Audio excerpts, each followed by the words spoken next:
Police Narayanganj বলে সব জায়গায় আছে, ট্রাফিক পুলিশ তাদের মনে হয়েছে পুলিশকে দিয়ে যে অত্যাচার করেছিল তাতে এই বিক্ষোভটা খুব স্বাভাবিক। আবার জোড়া লাগিয়ে আবার কার্যক্রমে সেটা দরকার। এই সরকার শেষ পর্যন্ত কতটা যে ভাষণটা দিয়েছে তাতে যে দাবি বিরোধী দলের পক্ষ থেকে মানে যাই হয়েছে এ পর্যন্ত অস্বাভাবিক আমি কোনো কিছুই বলবো না, তবে এগুলো যত তাড়াতাড়ি আবার জোড়া লাগিয়ে আবার কার্যক্রমে সেটা দরকার। এই সরকার শেষ পর্যন্ত কতদূর যাবেন, কি করবেন স্পষ্ট করে এখনই তো অনেকে বুঝতে পারছে না, অনেকের মধ্যে অনেক কিছু প্রশ্ন আছে। কিন্তু বিশেষ করে গতকালকে প্রধান উপদেষ্টা যে ভাষণটা দিয়েছেন তাতে যে দাবি বিরোধী দলের পক্ষ থেকে করা হচ্ছিল একটা রোড ম্যাপ, উনি রোড ম্যাপ বলেননি কিন্তু এটা একটা রোড ম্যাপের মতোই কি কি সংস্কার করতে হবে 6টা ক্ষেত্রে বলেছেন, দায়িত্ব দিয়েছেন, বলেছেন এই মাসের মধ্যে কমিশনটা পূর্ণ করবেন, অক্টোবর থেকে কাজ শুরু করবে, 3 মাসের মধ্যে রিপোর্ট দেবে, তারপরে ডিসকোর্স মানে অন্যান্য অংশীদের সাথে কথাবার্তা বলে একটা যতদূর পারা যায় ঐক্যমত্যের ভিত্তিতে নেক্সট ইলেকশন করা হবে। আমি মনে করি সো ফার সো গুড। কিন্তু তারপরেও কি হয়েছে, তারা যখন একটু সাজাতে যাচ্ছে পুলিশ যেটা মানে কেউ পালিয়ে গেছে, কেউ ভয় আসছে না বা বিভিন্ন রকম অসুবিধার জন্য এই জায়গাতে যে নতুন লোক দেবে সেইখান তাদের বাছাই করার মধ্যে হয়তো অভিজ্ঞতার অভাব আছে, জ্ঞানের অভাব আছে, ফলে বিক্ষোভ হচ্ছে। গতকাল যেরকম সচিবালয়ের মধ্যে বিরাট একটা বিক্ষোভ হলো ডিসি নিয়োগ নিয়ে। আমি মনে করি যেরকম করে ডক্টর ইউনুস বলছেন যে আমাদেরকে কাজ করতে যান, বসতে যান, ঘেরাও করে রাখতে কাজ করবো কেমনি, এখনো অতখানি সময় হয়নি যে প্রচণ্ড চাপ প্রয়োগ করে দাবি আদায় করতে হবে। কারণ এই সরকার তো যেগুলো ন্যায্য দাবি কথা বলছে সেগুলো মানছে, যেগুলো ন্যায্য কিন্তু আমরা একটা বাস্তবায়ন করতে আমাদের যে সমস্ত দরকার তার জন্য তো আমাদেরকে সময় দিতে হবে। আমরা মনে করি যে পলিটিক্যাল পার্টিগুলো দরকার হচ্ছে এখন এই যে পরিবর্তনের ধারা সেটাকে বোঝা এবং তার সাথে থেকে থেকে পরিবর্তনটাকে ইতিবাচক করা। এত বড় ঘটনা কীরকম করে ঘটল, মানুষের, শিক্ষার্থীদের, তরুণ তরুণীদের জীবনদানের এত বড় প্রবণতা কোথা থেকে তৈরি হলো খেয়াল করেন। এই কাজটা কিন্তু রাজনৈতিক দলগুলো করতে পারেনি। রাজনৈতিক দলগুলো লক্ষ লক্ষ লোকের সমাবেশ করেছে, আবার যখন পুলিশ বলেছে এগুলো করতে পারবে তারা চলে গেছে। কিন্তু শিক্ষার্থীরা বলছে না, আমরা আমাদের জায়গায় আছি, গুলি করো বারো, একটা পরে তো আরেকটা দাঁড়ায়, বিস্ময়কর ভাবেটা হয়েছে। এবং তো এই যে একটা বিরাট ধরনের আবেগ, একটা অনুভূতির মধ্যে দিয়ে আসছে, এই জিনিসটাকে আমাদের বুঝতে হবে যে এটা চাচ্ছে কি। কথা খুবই স্পষ্ট, আমরা পুরনো দেশ দেখতে চাই না, নতুন দেশ দেখতে চাই। তো নতুন দেশ যদি দেখতে হয় তাহলে আপনার দৃষ্টিটাও তো সেরকম করতে হবে, আপনার দৃষ্টিভঙ্গিটাকেও এই পরিবর্তনশীল যে ধারা বা প্রবাহ তার সাথে মিলাতে হবে।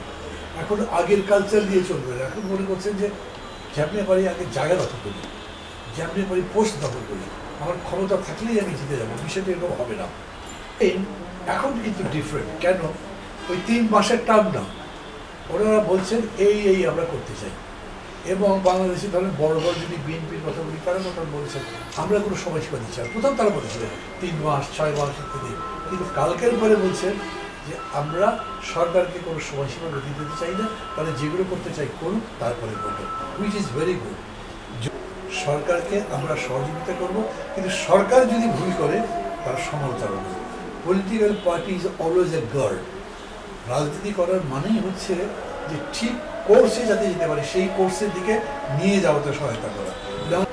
আমরা মনে করি যেখানে যেখানে ভুল মনে করবো সেটা বলবো, ভুল বলবার পরে তার বুঝে যদি না মনে করতে পারে সমালোচনা করবো, যতদূর পারি তাদেরকে এই জায়গাতে রাখবো। তবে আমরা মনে করি সরকারের ব্যর্থ হওয়ার সুযোগ কম, একে সাকসেসফুল হতে হবে। বলছে টাইম সীমা বেঁধে দেওয়া এগুলো কোনো ঠিক হচ্ছে না।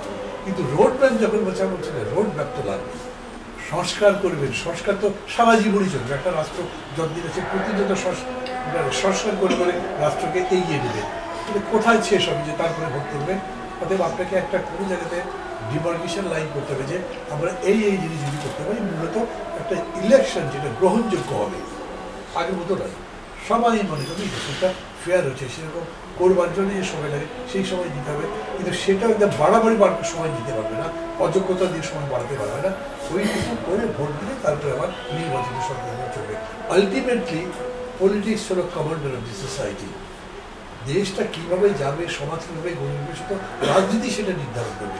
অতএব রাজনীতির হাতে সেটা আলটিমেটলি ছেড়ে দিতে হবে। এখনও যেটা হচ্ছে ইন্টারিম গভর্নমেন্টের আমলে, এটা কিন্তু একটা রাজনীতি হচ্ছে যে আমরা সংস্কারের রাজনীতিতে যাচ্ছি, আমরা দেশের আইন শৃঙ্খলা বন্ধ চেষ্টা করছি, আমরা আমাদের দেশে আবার যাতে স্বৈরাচার ফিরে আসতে না পারে তার জন্য আমাদের বিধি বিধানে কীরকম জায়গা আছে। যেমন আমরা কনস্টিটিউশন অ্যামেন্ডমেন্টের কথা বলছি, কেউ বলছেন নতুন সংবিধান, কেউ বলছেন রিরাইট করো, ওই বিতর্কের মধ্যে আমি যাচ্ছি না। আমি মনে করি যে সংবিধানে যে জায়গা স্বৈরাচারকে স্থায়ী হতে দেয়, যেমন আমাদের প্রধানমন্ত্রী অপরিসীম ক্ষমতার অধিকারী, আমাদের প্রধানমন্ত্রী কোনো জবাবদিহিতার মধ্যে নেই, আমাদের ক্ষমতা পার্লামেন্টের মধ্যেও জবাবদিহি করতে হবে, সো কল স্ট্যান্ডিং কমিটির কাছে কোনো জবাবদিহি করা যাবে না। এই জন্য কনস্টিটিউশনটাকে ঠিক করতে হবে। আর হচ্ছে পাওয়ার কোনো একটা বিশেষ জায়গাতে কনসেন্ট্রেট করতে দেওয়া যাবে, এটা যদ্দূর পারি বিকেন্দ্রীকরণ করতে হবে, তাহলেও রিটার্ন অফ ফ্যাসিজম ডিফিকাল্ট হয়ে যায়। এই অর্থে অনেকগুলোই কাজ আছে। এমনকি ধরেন ইলেকশন একটা ফেয়ার করতে গেলে তো ব্ল্যাক মানি যে ইনফ্লুয়েন্স আছে সেটা তো কমাতে হবে। কী করে কমাবেন? এই ব্ল্যাক মানিগুলো ফেরত আনা যাবে? ওরা ওদের মতো এনে, মানে একটা সৎ লোকের বিপক্ষে, সৎ লোকটা 10 লাখ টাকা নিয়ে পড়ছে, ওই দিন 10 কোটি টাকা নিয়ে যাবে, তো জেতা তো মুশকিল। আর ওদের অনেক রকম influence, money is a power, ওইটাকেও কন্ট্রোল করা দরকার। এই জন্যে আমরা মনে করি যে ক্যানভাস অনেক বড়, দায়িত্ব অনেক বেশি, বেশি চাপাচাপির দরকার নেই, কিন্তু ইন্টেলেকচুয়ালি আপনি অলওয়েজ গাইড করতে পারবেন তাকে, this is wrong, this is right, এইটা করেন। এটা এই সমালোচনার স্কোপটা, স্পেয়ারটা ওপেন আছে, এবং সেইটা যাতে করতে পারি আমরা, সেই চেষ্টা করা দরকার। এখন পলিটিক্সে মাসলম্যানশিপ দিয়ে চলবে না, এখন পলিটিক্সে আধিপত্য বিস্তারের লড়াই করে কোনো কাজ হবে না। যারা করছেন আখেরে দেখবে যে তারা ক্ষতিগ্রস্ত হয়েছে। মানুষ ওই 17টা দল মিলে 2000 প্রস্তাব দিয়েছে, পেপারে যেভাবে নিউজ দিয়েছে, এর মধ্যে কোনোটা নর্থ পোল, কোনোটা সাউথ পোল, মিলাবেন কীরকম করে? একজন ইসলামিক কনস্টিটিউশন চাইবে, একজন সেকুলার কনস্টিটিউশন চাইবে, এরকম করে একদম সরাসরি বিপরীত ধর্মী প্রস্তাব আসবে অনেকগুলো। এগুলোর সংশ্লেষণ করে এক জায়গায় আমরা দায়িত্ব কিন্তু ইন্টারিম গভর্নমেন্টের। আমি বললে সবাই মানবে না, তো গভর্নমেন্ট ওইটা কীরকম করে করবে? আমরা বলছি জাতীয় ঐক্যমত্যের ভিত্তিতে করে, আমরা কোনো জায়গায় স্টিক করছি না। অনেকে বলছে না প্রদেশ করে, তাহলে বিকেন্দ্রীকরণ ঠিক হয়। আমরা বলছি না প্রদেশ করা এইটুকু দেশের মধ্যে ভালো হবে না, এক একজনে এক এক রকম হয়। তারপরেও চেষ্টাটা করতে হবে সবাই মিলে একটা ঐক্যমত্য হোক। সব ব্যাপারে হবে না, যেখানে হবে না সেইখানে ওদের প্রেরোগেটিভ, যারা গভর্নমেন্টে আছে তারা বলবে অর্ডিন্যান্সের মাধ্যমে আমি এটাই করছি, আপনারা আসতে যদি তখন বদলার সেটা তখন করেন, কিন্তু আমরা এর বাইরে এখন যেতে পারবো না। এই অর্থে আমি বলছি যে সংবিধান বলেন, যে জায়গায় বলেন, বিতর্কের এখানে নিষ্পত্তি করার জন্য এখন পর্যন্ত ঐকমত্যের প্রিন্সিপাল বলে থাকতে চাই। আমি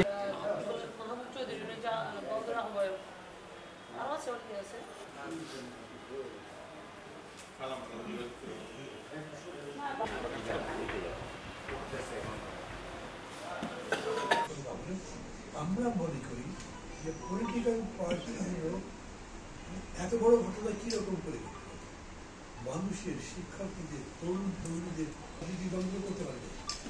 রাজনৈতিক দলগুলো লক্ষ লক্ষ করে সমাবেশ। 4 তারিখে যে প্রেসের ভেতরে বসে কথা বলছিলাম, আমাকে 4 তারিখে ফোন করেছে, কিন্তু ভাই কিছু হবে, আসলে পারবেন?